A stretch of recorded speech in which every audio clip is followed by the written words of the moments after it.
नांदेडच्या नायगाव तालुक्यातील नरसीमध्ये आज शेतकऱ्यांचा संताप रस्त्यावर उतरलाय। बच्चू कडू यांच्या आंदोलनाला पाठिंबा दर्शवत शेतकऱ्यांनी नरसी चौकात चक्काजाम आंदोलन केलंय। कर्जमाफी, शेतीमालाला हमीभाव आणि रोजगार हमी योजनेअंतर्गत शेतीचे काम या महत्त्वाच्या मागण्यांसाठी शेतकरी आक्रमक झाले। त्यामुळे वाहतूक काही काळ विस्कळीत झालेली होती।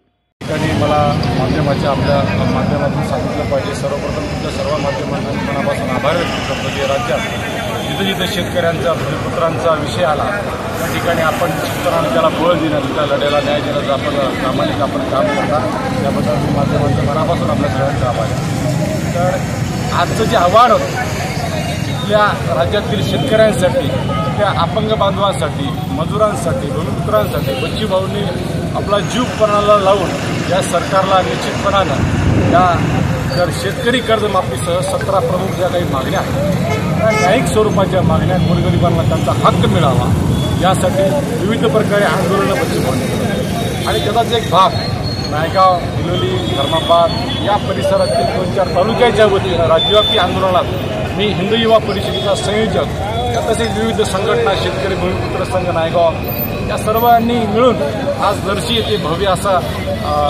चक्काजाम आंदोलनामध्ये सहभाग नोंदवला आहे। आणि या निमित्तानं अत्यंत आक्रमक अशा भावना या सरकारविषयी आमच्या मनामध्ये आहेत। की राज्य सरकारला आम्हाला या निमित्तानं आपल्या माध्यमातून सांगणं आहे की तातडीनं बच्चू भाऊंच्या ज्या काही शेतकरी कर्जमाफीसह 17 ज्या काही प्रमुख मागण्या त्या मागण्या तातडीनं मंजूर झाल्या पाहिजे, इथल्या राज्यातील शेतकऱ्यांना न्याय मिळाला पाहिजे, अशा प्रकारची भूमिका आपल्या माध्यमातून सरकारला सांगतो। नेतृत्व शेतकऱ्यांसाठी संघर्ष योद्धा म्हणून ओळखलं जातं। यांच्या नेतृत्वामध्ये नरसी या ठिकाणी चक्काजाम आंदोलन करण्यात आलं। या तालुक्यातील, या मतदारसंघातील बिलोली, देगलूर आणि नायगाव तालुक्याच्या वतीने मोठ्या प्रमाणामध्ये या ठिकाणी जनता उपस्थित झालेली आहे। आणि आमचं एकच मागणं आहे शासनाकडं, माझ्या शेतकऱ्यांचा सातबारा गोळा झाला पाहिजे, दिव्यांग निराधार बांधवांना किमान 6,000 रुपये मिळाले पाहिजे आणि 18 पगड जाती धर्मातले जी की जनहितार्थ विषय ही पूर्णतः निकाली पाहिजे।